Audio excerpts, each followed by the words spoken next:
السلام علیکم۔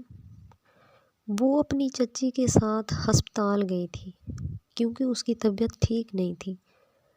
ڈاکٹر سے چیک اپ کروانے کے بعد وہ گھر واپس جا رہے تھے۔ راستے میں ان کو گھر کا کچھ سامان لینا تھا۔ وہ رکشے میں بیٹھی تھی اور چچی اسٹور سے کچھ سامان لینے گئی تھی۔ ایک نادان سی لڑکی جو اپنی زندگی میں بہت اچھے سے گزار رہی تھی۔ اس کی ماں نہیں تھی تو اس کی چچی ہی اس کا خیال رکھتی تھی۔ وہ اپنے دھیان میں رکشے میں بیٹھی کچھ گنگنا رہی تھی کہ اچانک ایک لڑکا آیا اور اس کی طرف ایک کاغذ پھینک کر چلا گیا۔ اس کے پاؤں میں آ کر گرا۔ اتنے میں اس کی چچی بھی آ گئی۔ اس نے جلدی سے وہ کاغذ کا ٹکڑا چھپا لیا۔ علیزہ، بہت مہنگائی ہو گئی ہے۔ ہر چیز اتنی مہنگی ہے، جینا مشکل ہو گیا ہے۔ ہاں چچی، چیزیں تو کافی مہنگی ہیں۔ اچھا، کیا کیا خریدا ہے آپ نے؟ اب یہاں کیسے دکھاؤں؟ گھر جا کر دیکھ لینا۔ چلو رکشے والے بھائی۔ وہ سوچ رہی تھی کہ اس کاغذ پر کیا لکھا ہوگا۔ اس کو بہت تجسس ہو رہا تھا کہ اس کاغذ کو کھول کر دیکھے، پر چچی سے ڈرتی تھی کہ کہیں انہوں نے دیکھ لیا تو غصہ کریں گے، اس لیے اس نے گھر جا کر کھولنے کا فیصلہ کیا۔ علیزہ، کیا سوچ رہی ہو؟ میں کب سے تم سے بات کر رہی ہوں اور تم ہو کہ مجھے کوئی جواب نہیں دے رہی۔ کن خیالوں میں کھوئی ہوئی ہو؟ وہ چچی، کچھ نہیں۔ آپ کیا پوچھ رہی ہیں؟ ارے میں یہ پوچھ رہی تھی کہ ڈاکٹر نے جو پرچی لکھ کر دی تھی وہ پاس ہی ہے نا؟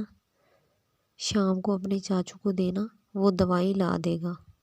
جی چچی، میرے بیگ میں ہے، آپ فکر نہ کریں، میں ان کو دے دوں گی۔ کچھ دیر میں گھر پہنچ گئے۔ رکشے والے کو کرایہ دے کر گھر آ جاتی ہیں۔ علیزہ، چلو یہ کچھ سامان تم پکڑو اور اندر لے کر آؤ۔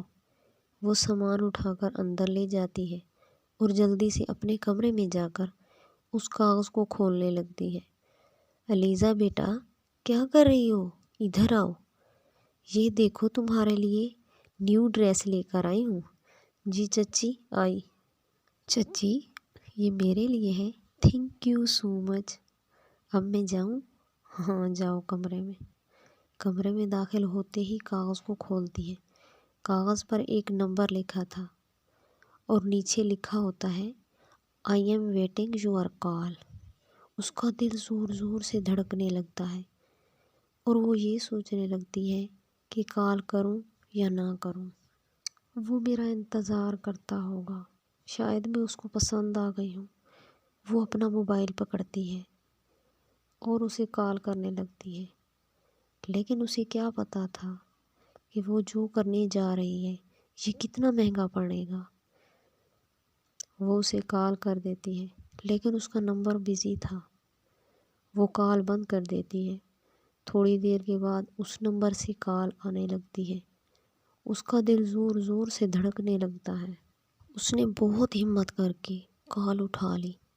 ہیلو، کون بات کر رہے ہو؟ جی، میں وہی بات کر رہی ہوں۔ لڑکی کی آواز سن کر لڑکا جلدی سے بولا، تم جو اس رکشے میں بیٹھی تھی؟ ہاں، میں وہی ہوں۔ آپ کا نام؟ میرا نام عدنان ہے۔ اور آپ کا نام؟ وہ میں آپ کو کل بتاؤں گی۔ نہیں، پلیز میری بات تو سنیں، آپ مجھے بہت اچھی لگتی ہیں۔ پلیز اپنا نام بتا دیں۔